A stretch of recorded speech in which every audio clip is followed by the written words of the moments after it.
जो ओडिशा में पहली बार हो रहा है।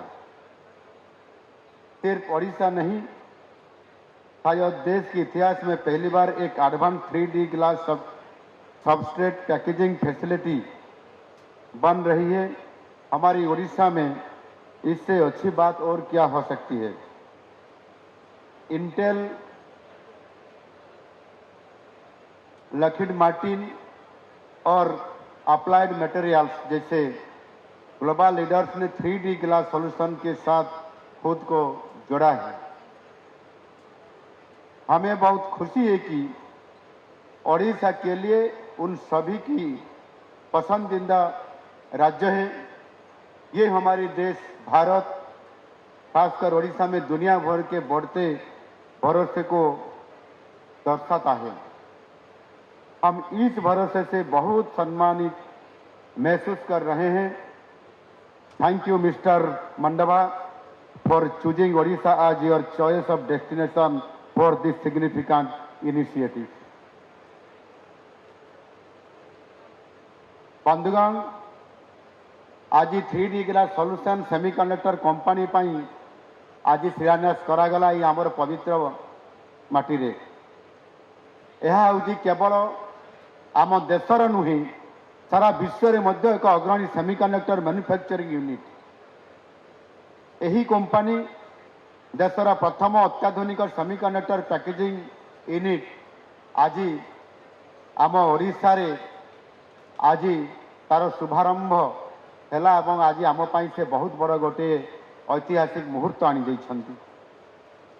एथिरु प्रस्तुत होउतबा कंपोनेंट गुड़िक आगामी दिन में artificial intelligence system, high performance computing एवं प्रतिरक्षा इलेक्ट्रॉनिक्स क्षेत्र में गुरुत्वपूर्ण भूमिका ग्रहण करने जाउछि।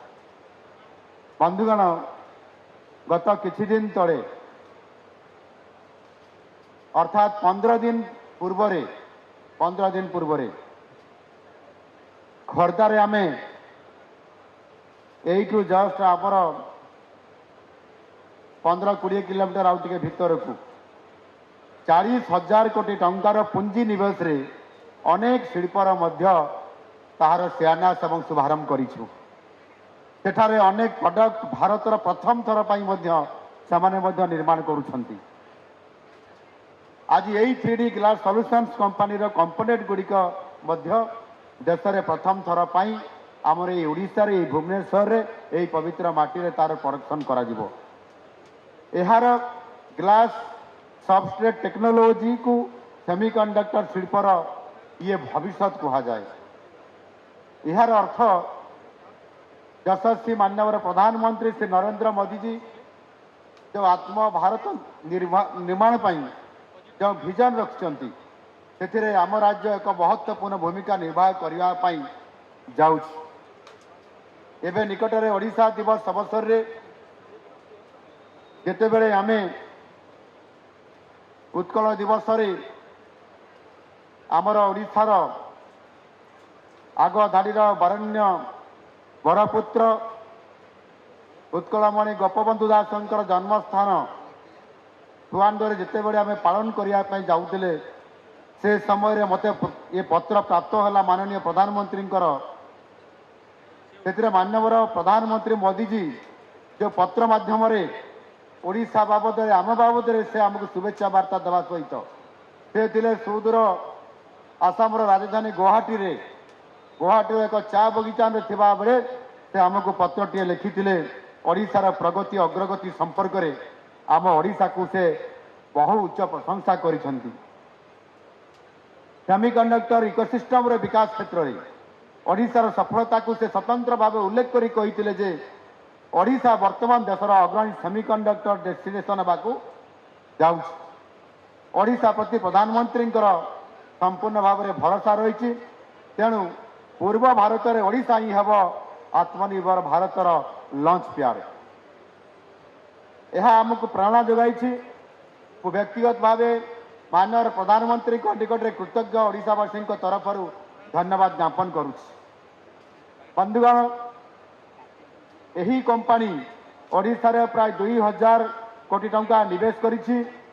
यह वर्ष को 70,000 glass panel 50 million assemble unit एवं 13,200 अत्याधुनिक 3DI मॉड्यूल यही से प्रस्तुत करिवो। गत वर्ष अगस्ट मासरे केंद्र कैबिनेट आम राज्य ओडिशा पई दुईटी सेमीकंडक्टर यूनिट स्थापन पई मंजूरी देइथिले एवं से दिन कैबिनेट मीटिंग पर तुरंत मान्यवर कैबिनेट रो रिपोर्ट करुवा आमर रेल और आईटी मिनिस्टर श्री वैष्णव जी जी एटी अच्छी आमको तुरंत इनफर्मेशन से आमको प्रदान करते जहाँकि ओडिशा पई एक ऐतिहासिक मुहूर्त थिला से दिन तांको पई टिके जोरदार करताली दबा आम स्वागत करवा। एवं 5 मास तले सेप्टेम्बर मासरे जो दुईटी प्रोजेक्ट अप्रूवाल होता गोटे प्रोजेक्ट से प्रथम प्रोजेक्ट है 6 सेम तार शिलान्यास आम यही माटी आम करथिले। यह पूर्वरु आम RIR पावर इलेक्ट्रोनिक्स ओडिशा रे silicon carbide compounding fabrication plant आम ये प्रतिष्ठा कर।